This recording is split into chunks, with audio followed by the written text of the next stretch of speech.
제6장 저항할 수 없는 은혜. 칼빈주의 5대 교리처럼 교회를 그토록 빠르고 철저하게 파괴하는 것은 없다.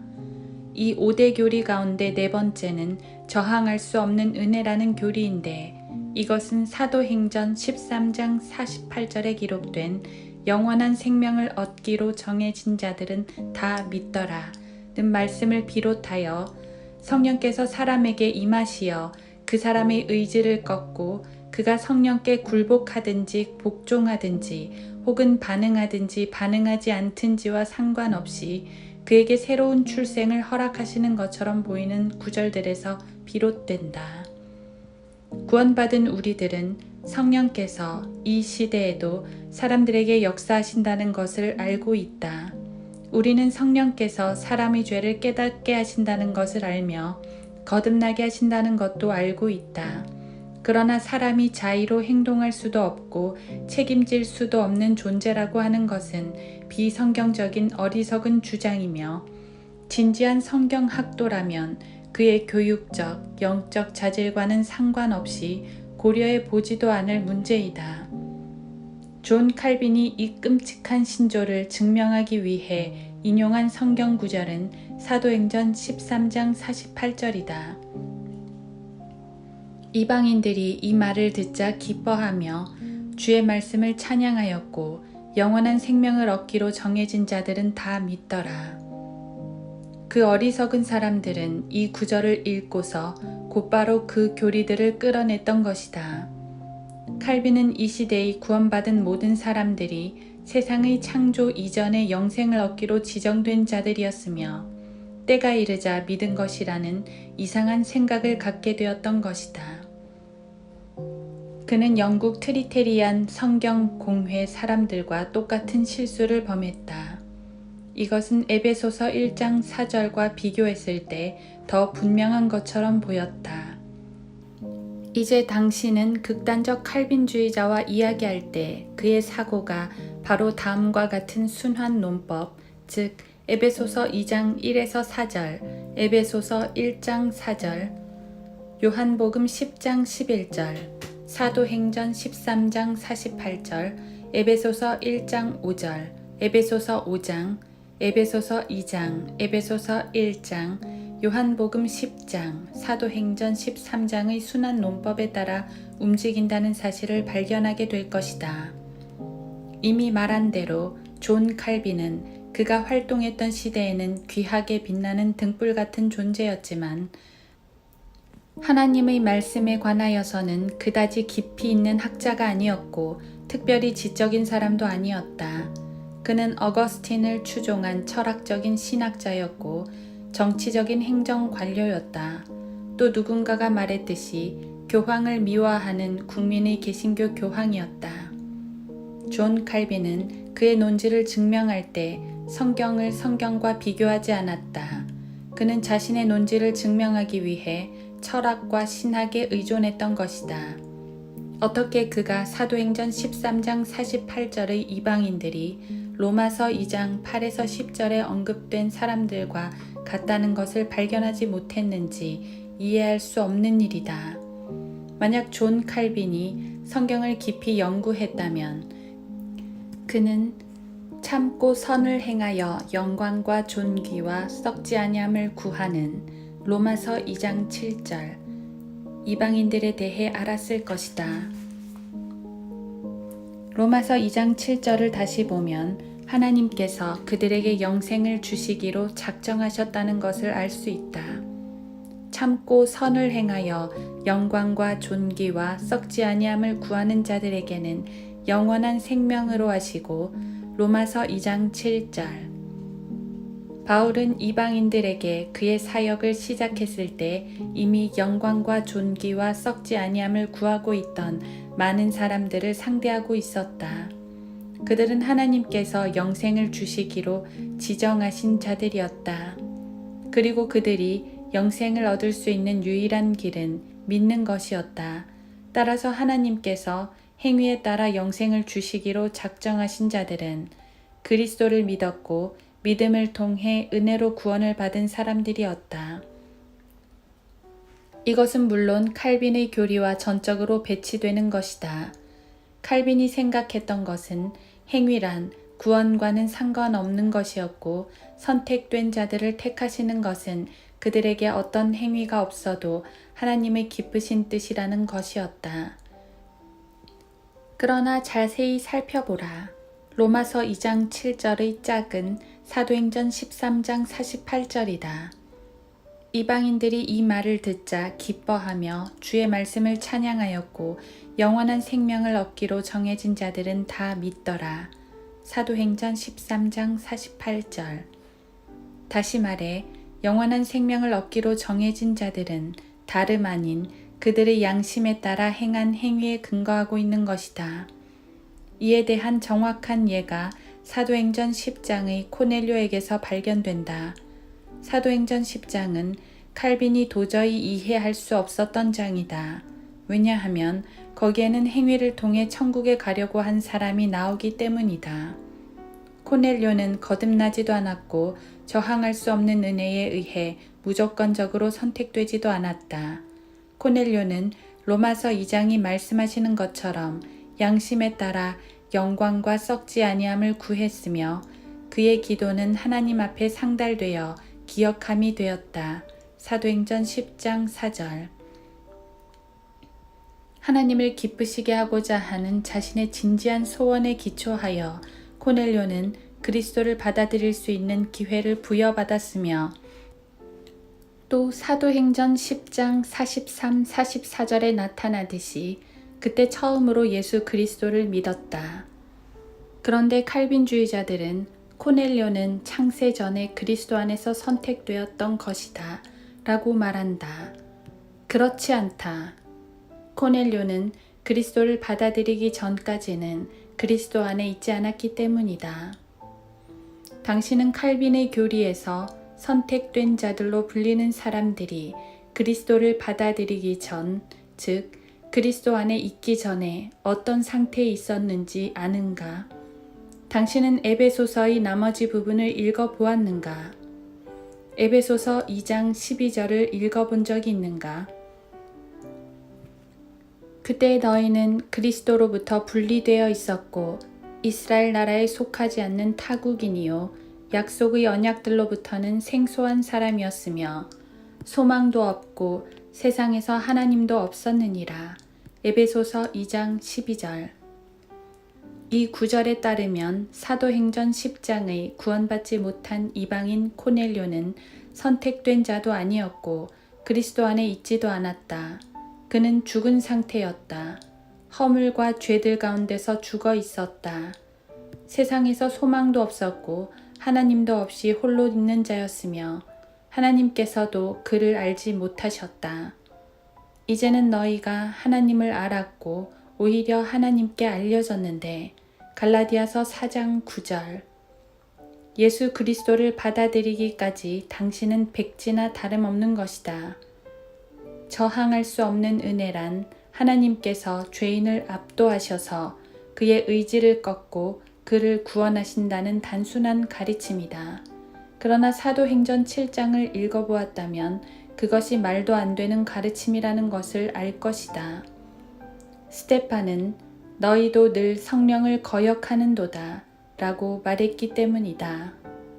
심지어 구원받은 사람조차도 성령을 슬프게 하고 성령을 소멸하며 성령께 거짓말을 할 수 있다.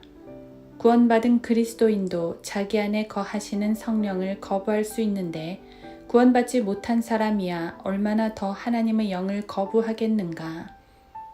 저항할 수 없는 은혜는 성경과 모든 면에서 대치된다. 성경에는 그 어떤 곳에서도 스스로의 의지에 반하여 거부할 수 없이 구원받은 사람은 나오지 않는다. 성령의 모형인 엘리에셀이 그리스도의 신부의 모형인 리브카에게 갔을 때 그녀의 가족은 그녀에게 내가 이 사람과 함께 가겠느냐? 라고 물었고 그녀는 내가 가겠나이다 라고 대답했다. 창세기 24장 58절. 아무도 그녀의 의지를 거슬러 그녀를 쓰러뜨리고 끌고 가지 않았던 것이다.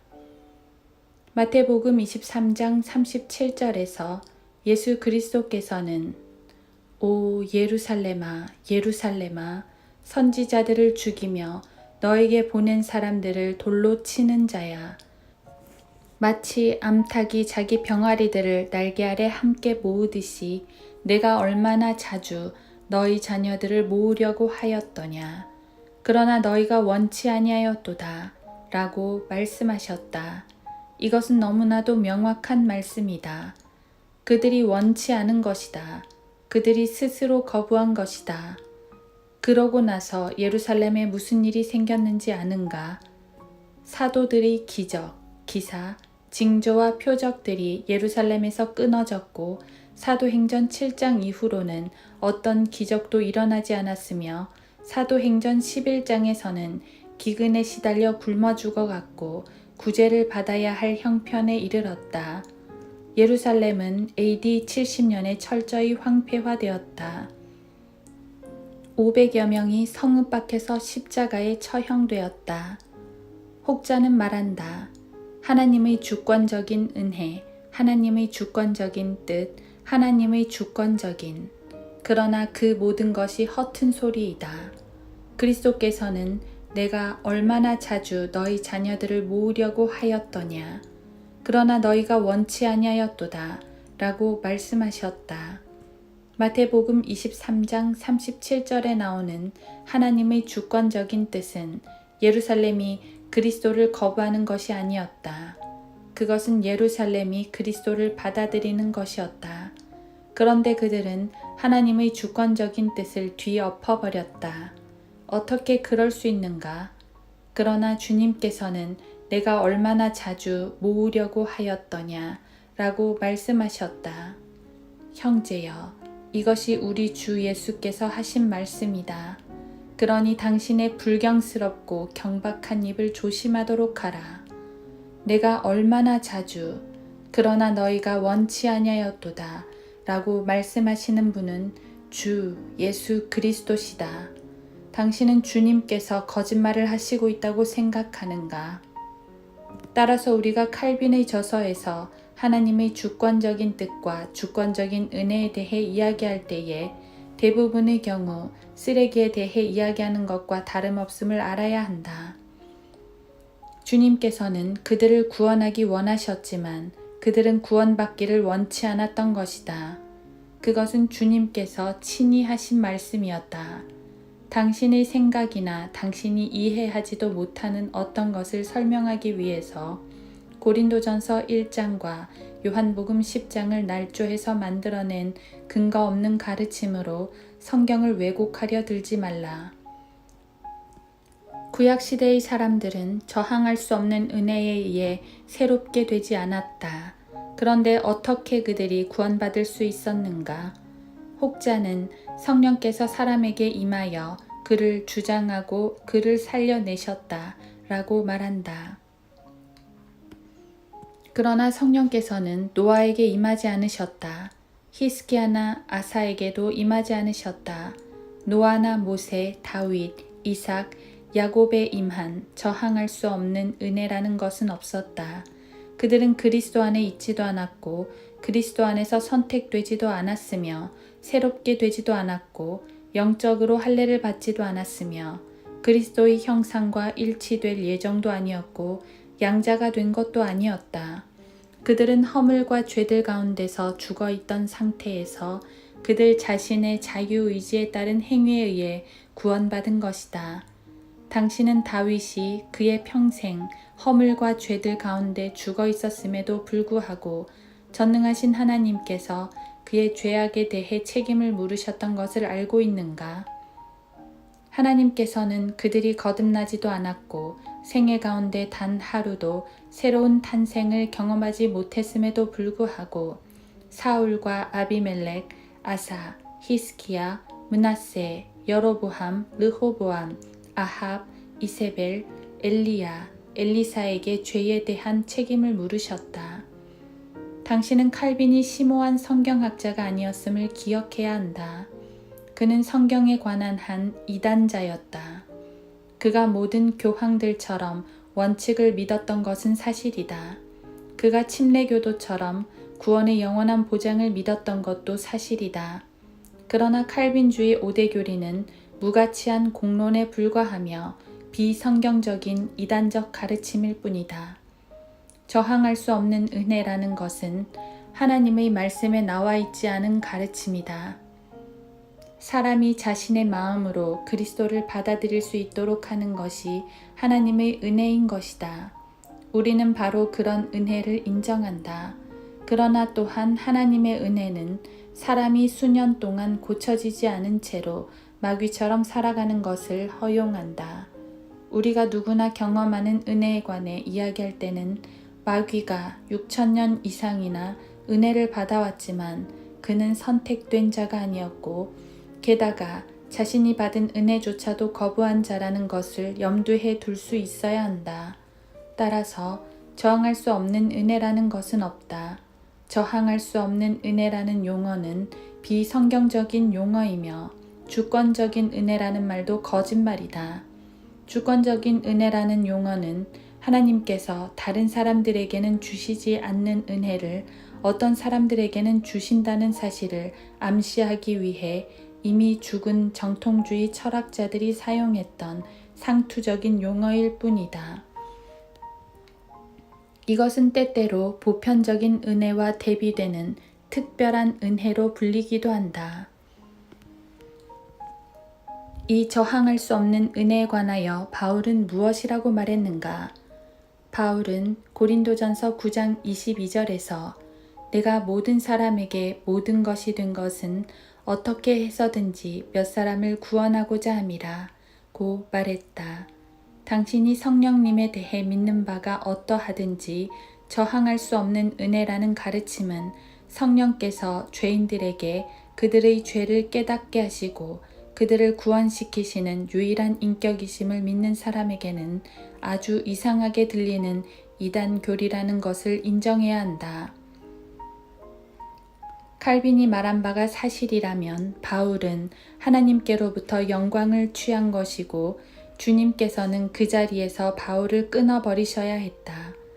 왜냐하면 바울은 하나님이 아닌 바울 자신이 몇 사람을 구원하려 했다고 말했는데 하나님께서는 나는 내 영광을 다른 자에게 내 찬양을 새긴 형상에게 주지 아니하리라. 이사야 42장 8절 라고 말씀하셨기 때문이다. 바울은 내가 모든 사람에게 모든 것이 된 것은 어떻게 해서든지 몇 사람을 구원하고자 함이라 고 말했다. 그런데도 칼빈주의자들은 사람이 자신의 의지를 사용하지 않고 스스로 동의하지 않았는데도 거듭나는 것이라고 가르치는 것인가? 이에 대해 칼빈주의자들은 우리는 정말로 그렇게 가르치지 않는다라고 말할 것이나 결코 그렇지 않다. 그들은 분명히 그렇게 가르친다. 그들은 다만 칼빈주의 세부적인 내용들을 다 이해하지 못했거나 적용시키지 못한 것일 뿐이다. 확실히 칼빈주의는 저항할 수 없는 은혜에 대해서 가르친다. 그들에 의하면 하나님의 은혜는 피의 속죄가 이루어진 선택된 자들을 부르실 뿐이지 그 외에 다른 자들을 부르시지 않는다. 만일 주님께서 선택되지 않은 다른 사람들을 부르신다면 그것은 끔찍하고 비극적인 실수가 될 것이다. 왜냐하면 선택하지 않은 자들을 돌아볼 만큼 충분한 양의 피가 흘려지지 않았기 때문이다. 이것은 우리가 이미 살펴본 제한적 속죄라 불리는 칼빈주의 세 번째 교리이다.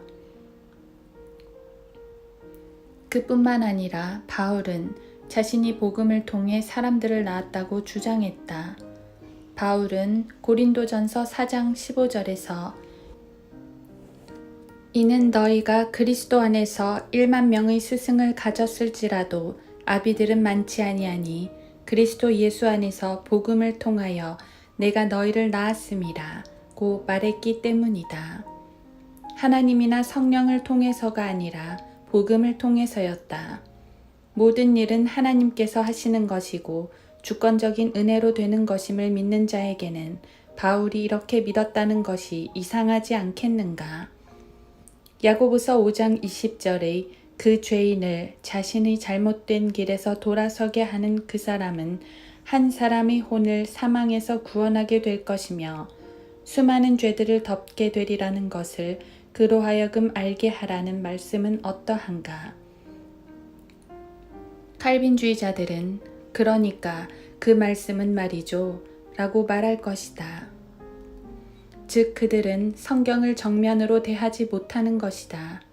칼빈주의자들은 캠벨파, 즉 그리스도의 교회 회원들과 극단적 세대주의자들과 마찬가지로 소위 3단 뛰기로 된 회전 목마식 사고 구조를 가지고 있어서 한 구절도 분명히 하지 못한 채 이 구절에서 저 구절로 옮겨 다니기에 바쁜 것이다. 예를 들어 당신이 이런 문제들에 대하여 또 바울이 구원의 도구가 된 것에 대하여 이야기하기 시작하면 극단적 칼빈주의자들은 대개 즉시로 디모데후서 2장 10절을 예로 들면서 반박하려 할 것이다. 그러므로 내가 택함 받은 자들을 위하여 모든 것을 참음은 그들도 그리스도 예수 안에 있는 구원을 영원한 영광과 함께 얻게 하려 함이라. 이 구절을 존 칼빈의 방식으로 이해한다면 그것은 다소 어리석은 일이 될 것이다. 왜냐하면 바울이 선택받은 자들의 구원을 위해서 그 모든 것을 참았다고 했지만 그것을 칼빈의 교리 안에서 본다면 선택받은 자들은 바울이 참든지 참지 않든지 모두 구원받게 될 것이기 때문이다.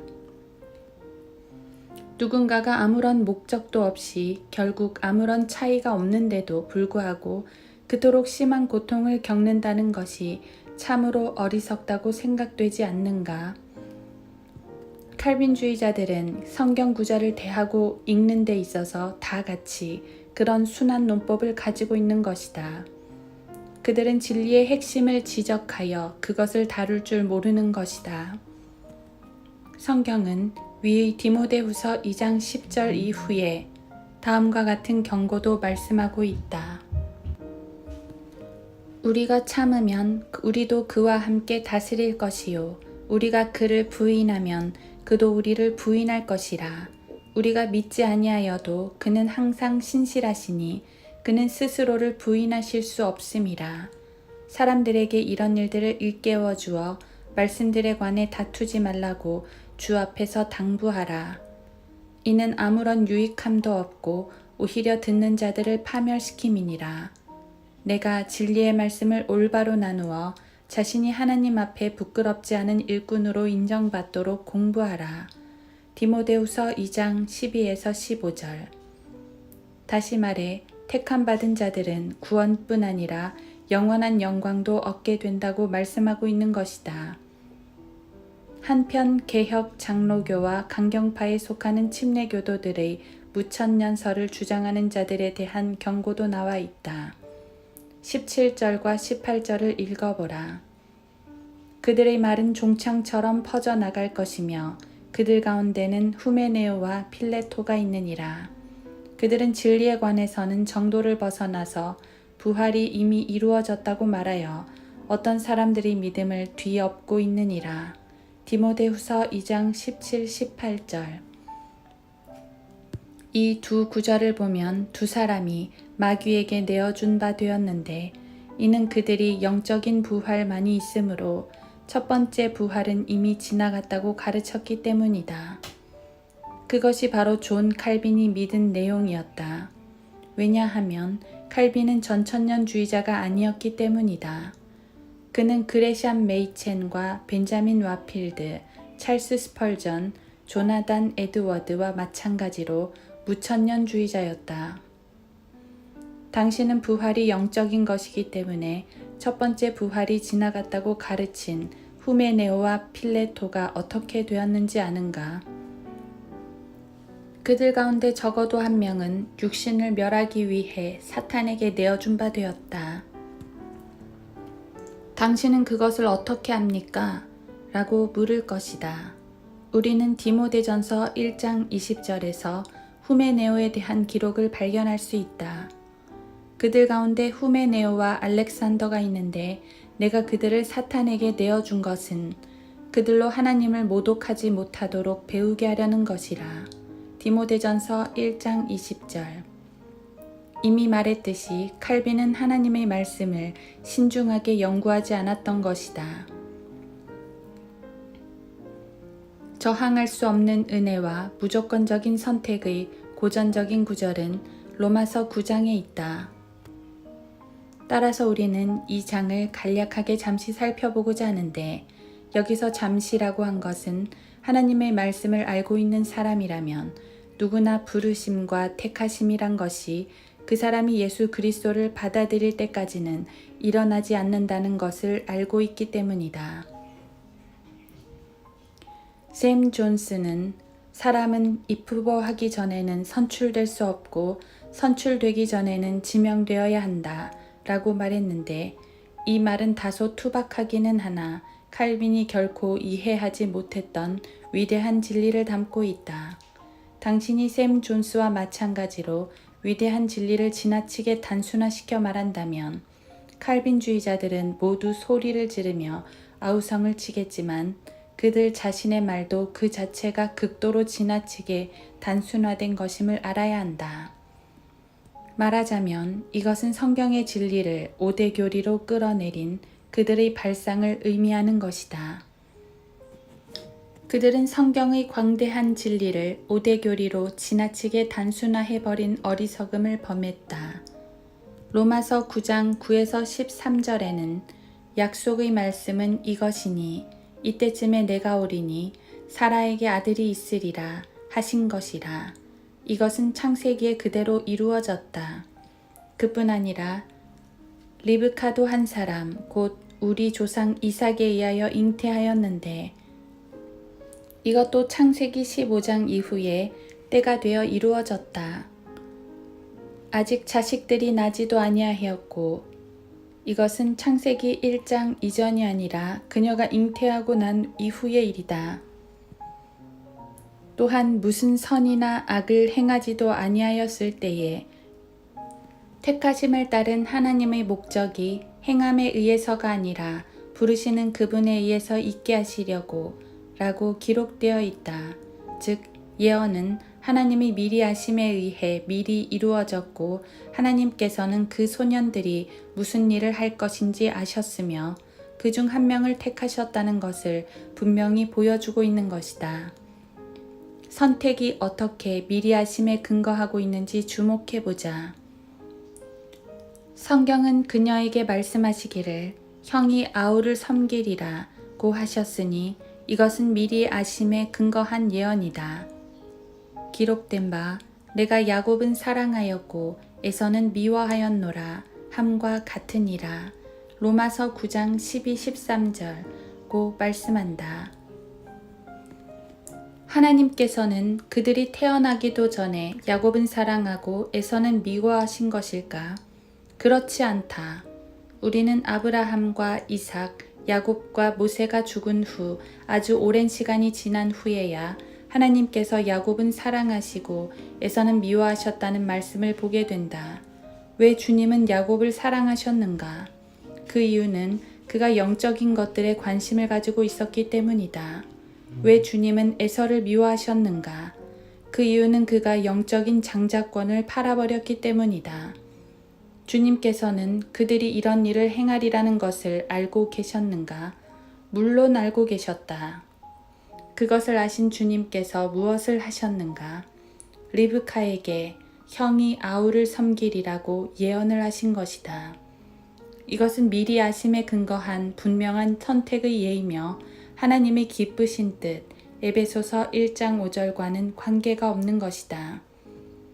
따라서 칼빈은 또다시 빗나간 것이다. 계속해서 로마서 9장 14절을 보도록 하자. 그렇다면 우리가 무슨 말을 하리요? 하나님께 불의가 있느냐? 결코 그럴 수 없느니라. 하나님께서 무엇 때문에 옳은 일을 행할 자를 선택하시지 말아야 하는가? 왜 그리스도를 받아들일 사람을 선택하시지 말아야 하는가 말이다. 칼빈주의자들은 선택은 그리스도를 받아들이는 사람을 가리키는 것이 아니라 구원받는 것을 가리키는 것이다 라고 말한다. 그러나 그것은 비성경적인 말이다. 구약의 어느 누구도 예수 그리스도를 받아들이지 않았다. 그렇다면 그들은 선택되었는가? 대답은 빤한 것이다. 사람들이 빠져드는 혼란을 이해하겠는가? 당신은 마태복음 24장에서 환란을 겪는 유대인들을 하나님이 선택하신 자라고 한 것을 읽지 못했는가? 칼빈은 성경에 대해 그토록 우둔했기 때문에 마태복음 24장이 그리스도의 몸에 대한 언급이라고 생각했다. 당신은 마태복음 24장 22절의 택함 받은 사람들을 위하여 그 날들이 단축될 것이라 는 말씀과 마태복음 24장 24절의 그 택함 받은 자들도 미혹하리라 는 말씀을 알고 있는가?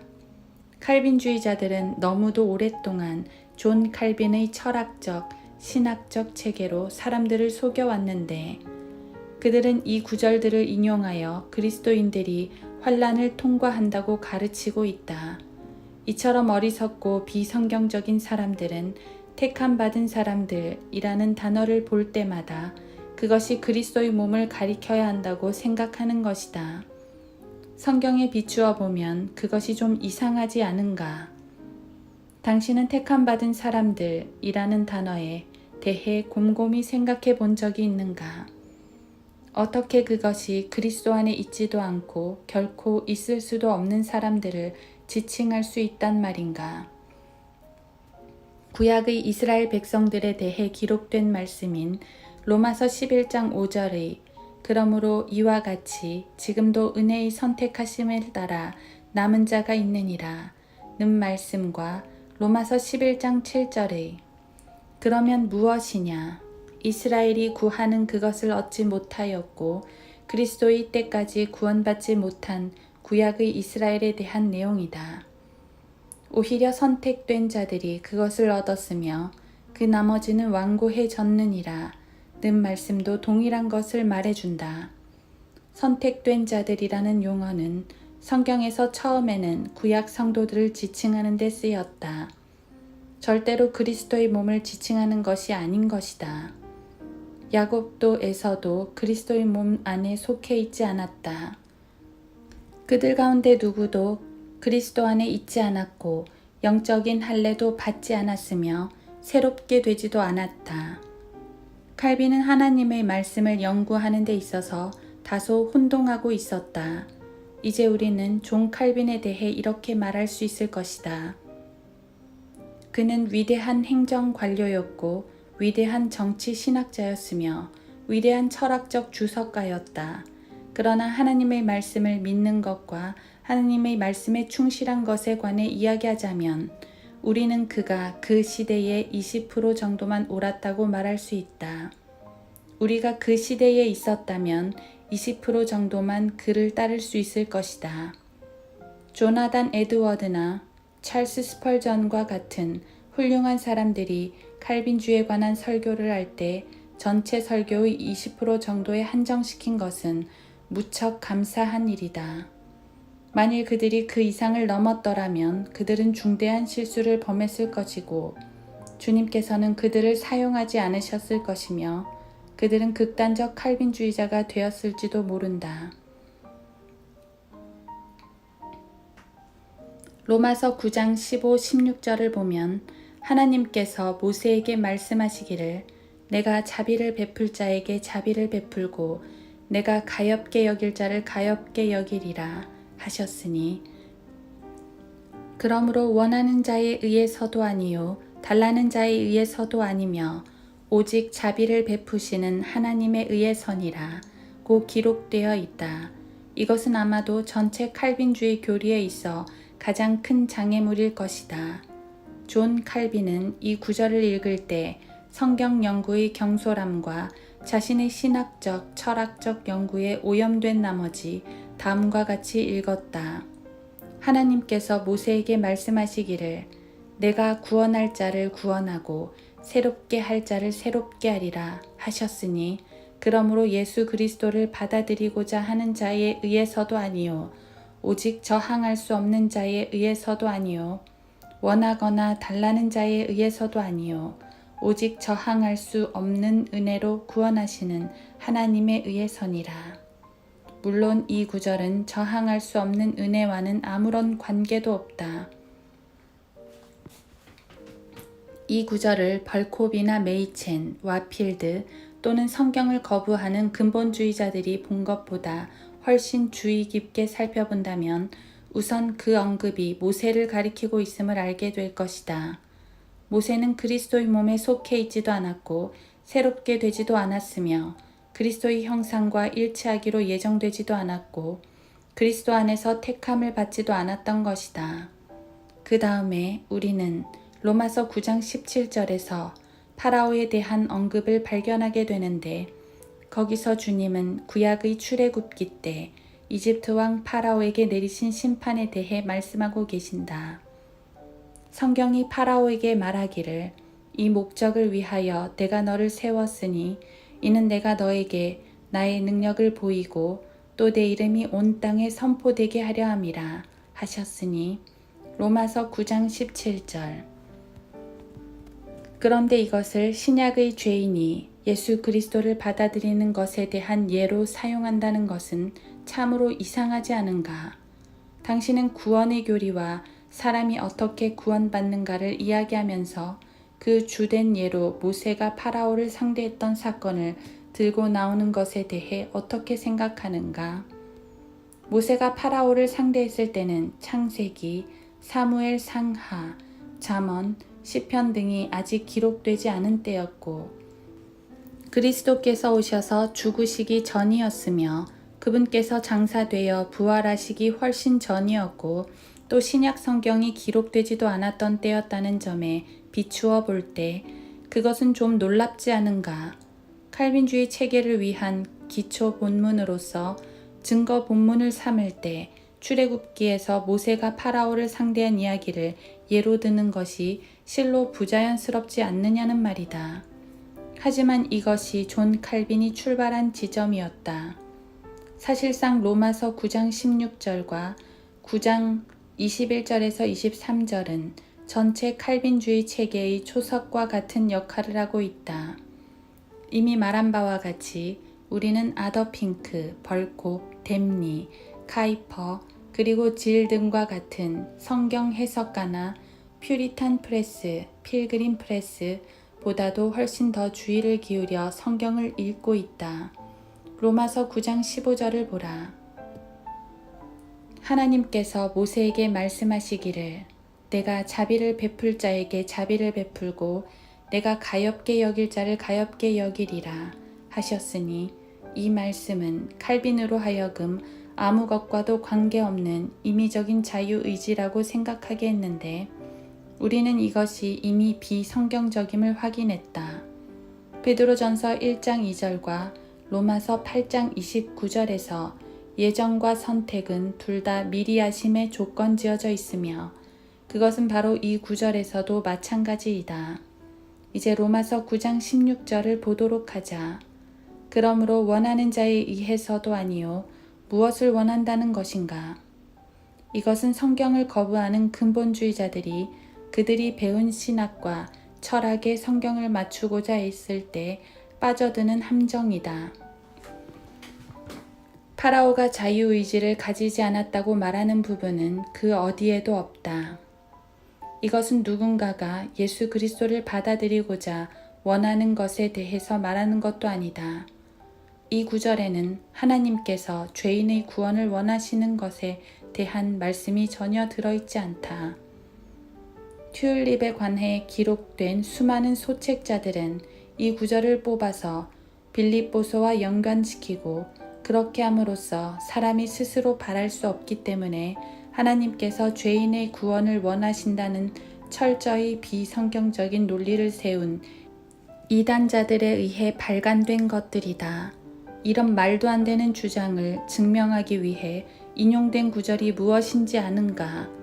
그 구절은 빌립보서 2장 13절의 이는 너희 안에서 역사하시는 분은 하나님이시기 때문이니 그분은 너희로 그분의 선한 기쁘심에 따라 뜻을 두고 행하게 하시느니라 이다.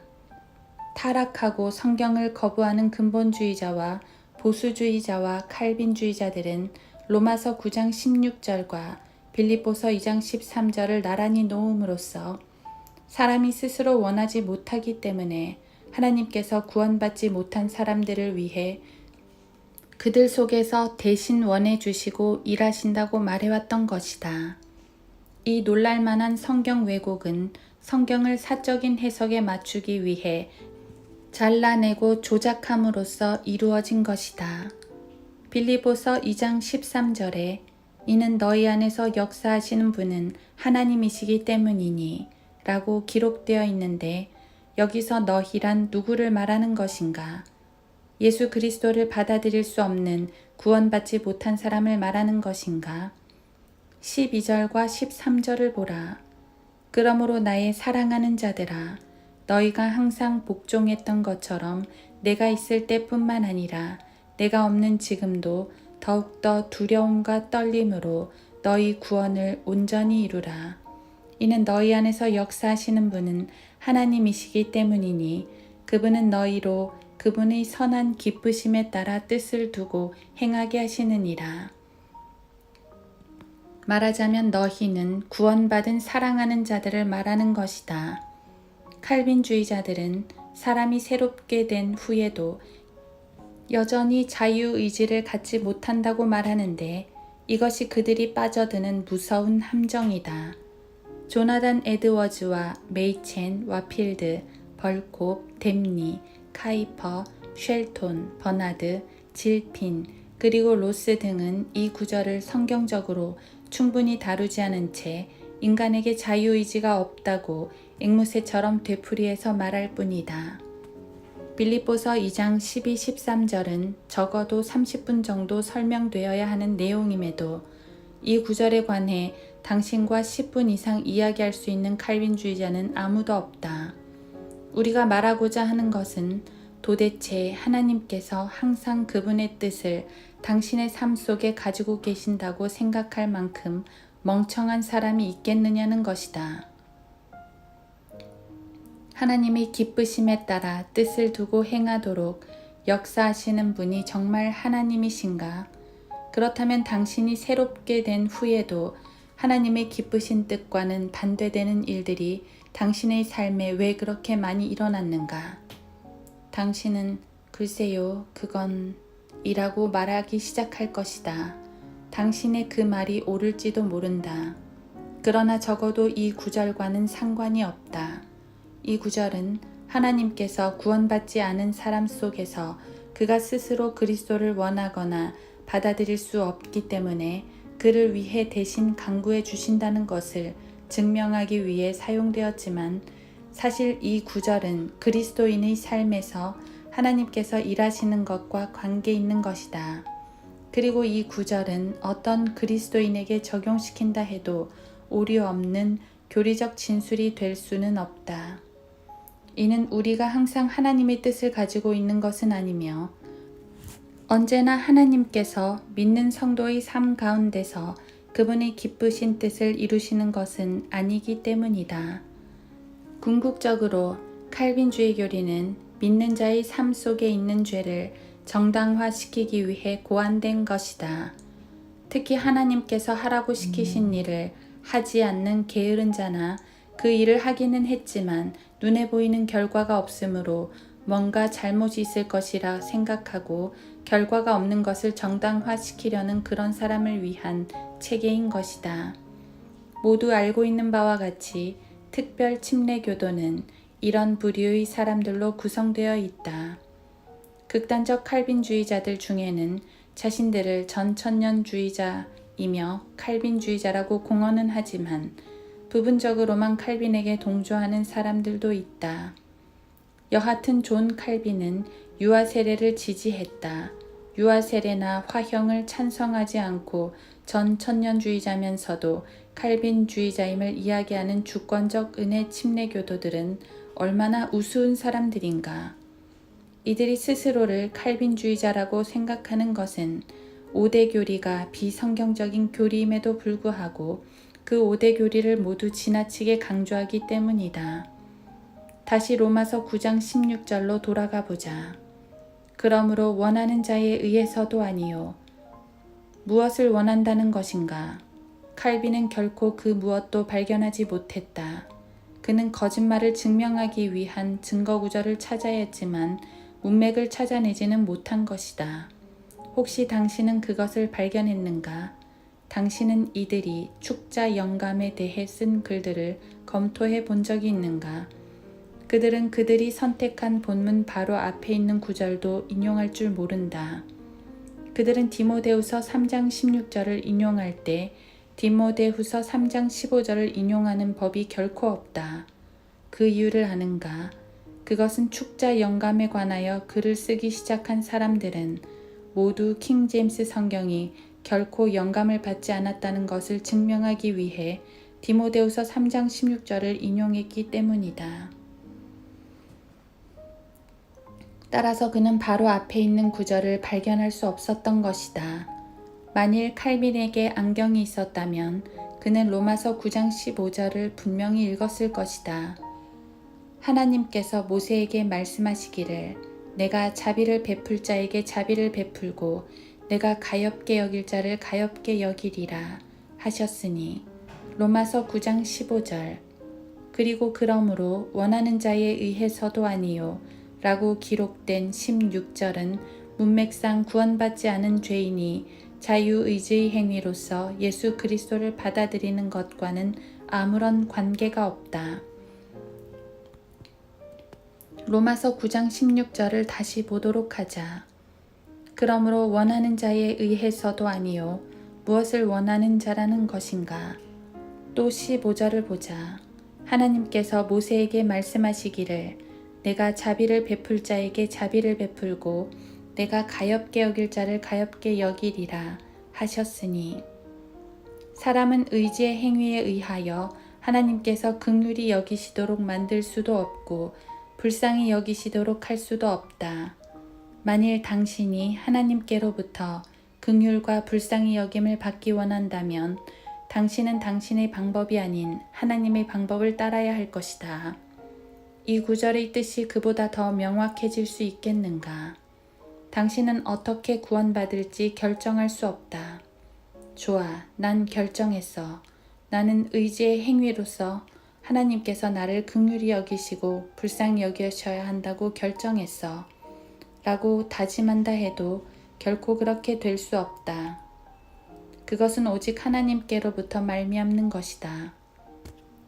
16절에서처럼 하나님에 의해서니라고 하는 그렇게 명백한 답을 가지고서도 칼빈은 왜 그토록 큰 오류를 범했을까? 15절의 자비를 베풀고와 자비를 베푸시는 으로 끝나는 16절의 문맥을 가지고서도 어떻게 그렇게 하나님의 말씀을 왜곡시킬 수 있었는가? 어떻게 그 구절이 예수 그리스도를 받아들이는 자유의지를 부정한 것이라고 생각할 수 있었을까? 자유의지를 부정하는 것에 대해서는 이런 방구도 없는데도 말이다. 당신은 갈보리에서 하나님은 사람을 긍휼히 여기셨고 사람은 갈보리에서 불쌍히 여기심을 받았다 라고 말할 것이다. 그것이 전체의 요점으로서는 맞는 말이다. 문제는 하나님께서 긍휼히 여기시고 불쌍히 여기시기를 바란다고 해도 당신 마음대로 그것을 원할 수는 없다는 것이다. 당신은 하나님의 뜻에 순종해야 한다. 그리고 하나님께서는 그분의 아들을 자신의 구주로 받아들이는 사람 외에는 긍휼히 여기지도 불쌍히 여기지도 않으시리라고 결정하셨다. 이보다 더 분명한 것은 없다. 로마서 9장 17, 18절은 성경이 파라오에게 말하기를 이 목적을 위하여 내가 너를 세웠으니 이는 내가 너에게 나의 능력을 보이고 또 내 이름이 온 땅에 선포되게 하려 함이라 하셨으니 그러므로 그분께서는 자비를 베푸시고자 하는 자에게 자비를 베푸시고 또 원하시는 자를 완악하게 하시느니라 고 말씀하고 있다. 당신은 이것이 의미하는 바를 알기 위해 출애굽기를 실제로 읽어본 적이 있는가? 존 칼빈은 읽지 않았다. 그는 단순히 하나님께서 선택되지 못한 자를 완악하게 하시고 선택된 자를 구원하셨다는 것을 당연히 여겼을 뿐이며 그것으로 끝이었다. 주석을 달기는 했으나 매우 어리석은 해석이었다. 당신은 출애굽기 3장으로 돌아가서 하나님께서 모세를 내려보내시기 전에 내가 확실히 아노니 이집트 왕이 너희를 결코 가게 하지 아니할 것이나 출애굽기 3장 19절 라고 하심으로써 그분의 미리 하심을 나타내셨던 장면을 기억하는가? 선택이 미리 하심 외에 다른 것에 근거해 있는 예는 성경에 단 한 가지도 나와 있지 않다. 성경을 처음부터 끝까지 살펴보아도 임의적인 선택의 예가 나온 것은 단 한 군데도 없다. 그뿐만이 아니다. 사실 하나님께서 파라오의 마음을 완악하게 하시기 전에 파라오가 자신의 마음을 스스로 완악하게 했다. 당신은 그것을 주목해 본 적이 있는가? 로마서로 돌아가서 9장 19절을 보도록 하자. 그러면 네가 내게 어찌하여 그분께서 여전히 잘못을 찾고 계시며 누가 그분의 뜻을 거역하였느냐 라고 말하리라. 이것을 구원 문제에 적용시킨다면 당신은 큰 혼란을 겪게 될 것이다. 예수 그리스도를 거절한 자는 누구나 하나님의 뜻을 거역하는 것이기 때문이다. 베드로후서 3장 9절은 아무도 멸망하지 않고 다 회개에 이르게 하려 하심이라고 말씀한다. 사도 요한은 요한일서 3장 23절에서 그의 계명은 이것이니 우리가 그의 아들 예수 그리스도의 이름을 믿고 라고 말하고 있다. 이쯤에서 누가 하나님의 뜻을 대적했는가? 라고 묻는 사람이 있을지도 모르지만 이것을 구원에 적용시켜 보면 분명해진다. 그리스도를 거부한 사람은 누구나 하나님의 뜻을 거부하거나 대적한 것이다. 칼빈은 바로 그 문제를 해결하기 위해서 선택된 자들만을 위해 피가 흘려졌다고 둘러댄 것이다. 그렇게 함으로써 선택되지 못한 자들이 그리스도를 거부한 것을 오히려 하나님의 뜻으로 만들어버리는 것이다. 피의 속죄의 혜택을 받지 못한 선택되지 못한 죄인은 그리스도를 거부했고 그것은 하나님의 뜻이었다는 것이다. 우리는 당신이 칼빈을 어떤 식으로 변호하는지에는 관심이 없다. 어쨌든 그것은 비성경적인 주장인 것이 분명하기 때문이다. 당신은 우리는 정말로 그러려는 게 아닌데 라고 말할지도 모른다. 하지만 우리는 당신이 말하려고 하는 것을 알고 있다. 타락 전 선택론이나 타락 후 선택론 등에 대한 엄청난 비성경적인 말로 희뿌연 거미줄을 쳐서 당신은 자신이 사실상 믿지도 않는 것을 믿는 것처럼 보이도록 하고 있는 것이다. 우리는 당신의 속마음을 훤히 들여다보고 있다. 그 칼빈주의 책들에서 읽은 하찮은 것들을 말할 때 당신의 말이 아주 고상하게 들릴 것이라고 생각하는가? 모든 것을 단순한 말로 끌어내리는 것에 화가 나는가? 칼빈주의적 체계처럼 설명하기 어려운 것은 거짓말이기 마련이다. 참되고 정직하고 솔직한 것은 그다지 설명하기 어렵지 않다. 이제 로마서 9장 20절을 보도록 하자. 이 사람아, 네가 누구이기에 하나님께 대꾸하느냐? 옳은 말이다. 당신은 하나님께 대꾸할 자격이 없다. 당신은 하나님의 뜻이 무엇인지 알고 있다. 그것은 하나님께서 아무도 멸망치 않고 다 회개에 이르기를 원하신다는 것이다. 계속해서 20절을 보도록 하자. 지음을 받은 것이 지은 이에게 어찌하여 나를 이같이 만들었느냐고 말할 수 있겠느냐. 당신은 지음을 받은 것이다. 당신은 창세기 1장 이전과 관계가 없다. 창세기 1장 1에서 4절 2절에는 무언가를 만들 만한 진흙이 존재하지 않았다. 이 구절에는 영원 속에서 이루어진 하나님의 영원하신 뜻에 대한 논의가 전혀 없다. 지음받은 것이라고 말하고 있는데 이것이 칼빈이 빠져든 함정이다. 느닷없이 그는 선택되지 않은 사람이 모두 다 창세기 1장 1전 이전에 지음받았다고 주장한 것이다.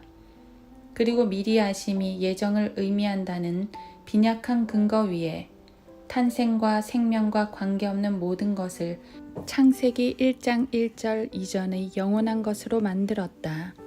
그러나 성경에서 예정은 미리 하심의 조건을 두고 있다. 21절을 보도록 하자. 토기장이가 같은 진흙덩이로 하나는 귀히 쓸 그릇을 하나는 천하게 쓸 그릇을 만들 권한이 없겠느냐. 창세기 1장 1절 이전에는 진흙이 없었다. 창세기 1장 1절 이전에는 진흙을 빚는 토기장이도 없었다. 영원 속에는 진흙을 빚는 토기장이가 존재하지 않았다. 창세기 1장 2절까지는 빚을 만한 진흙이 없었던 것이다. 토기장이가 같은 진흙덩이로 하나는 귀히 쓸 그릇을 하나는 천하게 쓸 그릇을 만들 권한이 없겠느냐. 문맥상 누구를 가리키는가. 17절의 파라오다. 그릇은 이미 거기 있는 것이다. 그 그릇은 어떤 목적을 위해 세워진 것이다. 22절을 보도록 하자. 하나님께서 그의 진노를 나타내시고 또 그의 능력을 알게 하시려고 멸하기에 합당한 진노의 그릇들을 심히 오래 참음으로 인내하시며 이 말씀에서는 진노의 그릇들을 멸하기로 준비되었다고 했다. 즉 하나님의 진노를 나타내시고 그분의 능력을 알게 하시려고 멸하기로 준비되었다고 했다. 그렇다면 무엇이 그들을 멸하기로 준비되게 하였는가? 요한복음 3장 36절을 보라. 아들을 믿는 자는 영생을 가졌고 그 아들을 믿지 않는 자는 생명을 보지 못하고 오히려 하나님의 진노가 그 사람 위에 머물러 있느니라고 하더라. 이제 분명해졌는가? 로마서 9장 22절을 다시 보도록 하자. 하나님께서 그의 진노를 나타내시고 진노의 그릇들이란 무엇인가? 역시 요한복음 3장 36절에 따르면 예수 그리스도를 믿지 않는 자들이다. 그들 칼빈주의자들은 다시 원점으로 돌아가서 믿지 않는 자는 하나님께서 창세기 1장 1절 이전에 그를 멸하기로 준비하셨기 때문에 그가 믿는 것이 불가능해져서 믿을 수 없다는 존 칼빈의 불경스럽고 사악한 가르침을 내세운다. 따라서 구원받지 않은 사람은 믿을 수가 없으며 하나님의 진노는 그 사람이 설명할 수도 없고 책임질 수도 없는 이유 때문에 그 사람 위에 머물러 있다는 것이다. 우리는 당신이 어떤 점에서 존 칼빈과 다른지는 상관하지 않는다. 결국 당신은 제자리로 되돌아올 것이다. 당신들은 쓸데없는 소리를 하고 있소. 우리는 정말로 그것을 믿지 않는단 말이오. 정말로 우리는 그렇게 가르치지 않소. 라고 항변할 것이다. 그러면서 당신의 얼굴은 상기되고 표정이 서서히 일그러질 것이다. 그러나 분명한 사실은 칼빈의 교리에서 저주받기로 선택된 자들은 그들이 믿는다 해도 구원받을 수가 없다. 왜냐하면 그들을 위해 흘려진 피가 없기 때문이다. 하나님께서는 누군가를 믿게 하시되 선택된 자들만을 믿게 하시기 때문에 결국 그들은 믿음을 가질 수 없는 것이다.